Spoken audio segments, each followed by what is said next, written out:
Welcome back, brothers and sisters. I am Braden. This is Langley Outdoors Academy, and thank you for stopping by. All right, guys, on this morning's episode of Bullet Points, we're going to touch on an opinion article out of the New York Times. Now, this is incredibly important because what have we always said on this channel? One, we're going to pass the blessings of the Second Amendment along to the next generation. But two, look at the why behind the left arguments for gun control and look at how they contradict each other when they talk about different things. That is massive. Now, what we're going to talk about tonight is linked in the description box below, or today rather. It's linked in the description box below. This is all about incredible reductions in gun crime in major cities without gun control. Didn't mention it. In fact, they show numbers that are unprecedented. If the goal was truly to reduce gun violence, why are we not hearing this but still talking about gun control, which has proven not to work for decades? That's an important piece of this argument because we have to be up on these facts. And if we know these things the leftists are talking about, why not throw the data that they're citing right into the conversation? So let's dive in. I want to hear your thoughts on this because this is interesting. To combat gun violence, clean up the neighborhood. Now, first, right off the bat, they have to throw in gun violence. They have to throw in the specter of gun violence because you can't just say, clean up the neighborhood. You have to say, this is bad. So because this is bad, like we told you, look at this, all right? Here's what they're talking about. Here's how they're setting it up. This is interesting. A recent spike in violent crime in cities across the country has pushed the Biden administration to develop an important federal gun violence prevention strategy. No, he hasn't. All he's done is the same thing that Trump did, sent ATF to a bunch of different cities. The city said yay or nay, and then nothing changed. That's all that happened. They focused on straw purchasers and traffickers and ghost guns. Boo. But nothing changed. But when they do things like this article is citing, you actually see reductions as big as 29%. It's interesting. Let's keep diving.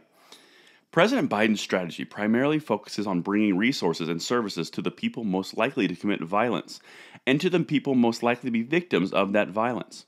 In other words, this strategy focuses on high-risk people. Okay? The strategy also is comprised of extreme gun control, but that's not mentioned because that got stalled in Congress because they don't have it. But listen to what happens. And this is important because I'm noticing something they haven't said before about gun control. Let me know what you think on this. Missing from the plan, however, is a focused investment in the high-risk places that allow violence to thrive. Okay, so bad areas? In large cities, a small number of streets account for an outsized number of violent crimes. New York Times, you feeling okay? Because I was under the impression that our streets were awash with firearms and gun violence was everywhere, and it was the fact that guns were available was the problem. But in order to prove your point that gun violence is available to be fixed from greenification, you're saying it's only from certain little areas and streets. It's centralized in crime areas being used by criminals? That's what I'm saying, guys. The conflicting of narratives messes this up. You have to have the gun control narrative of guns everywhere, the specter of evil, the specter of scared, keep you scared, keep you fear, give me control because I'll take care of you.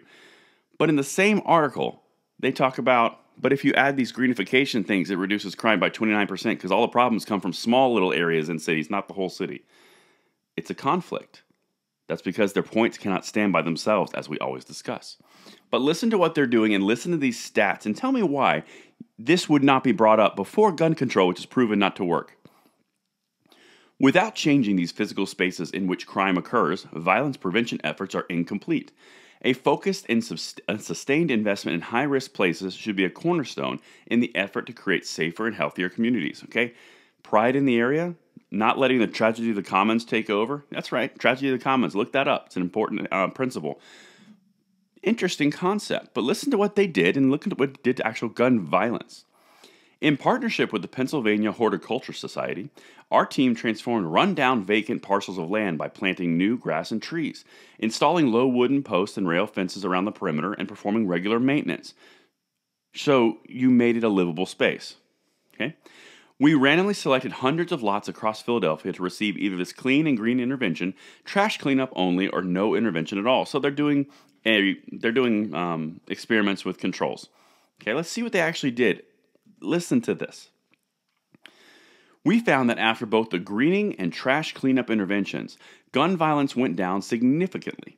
The steepest drop in crime, up 29%, was in the several blocks surrounding vacant lots in neighborhoods whose residents live below the poverty line. This signaled that communities with the highest need may benefit the most from place-based investment. Over 18 months, we analyzed for and did not find any evidence of crime simply being pushed to other parts of the city. At least they included that.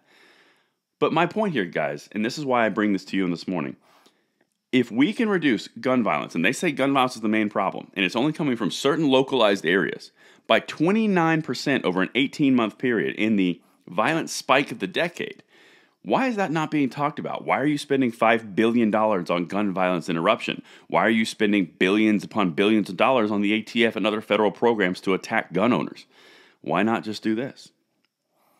It does lead you to question, doesn't it? That's what I got for you on Bullet Points, and I will see you guys tonight at the 9 p.m. segment. This is Braden, signing out.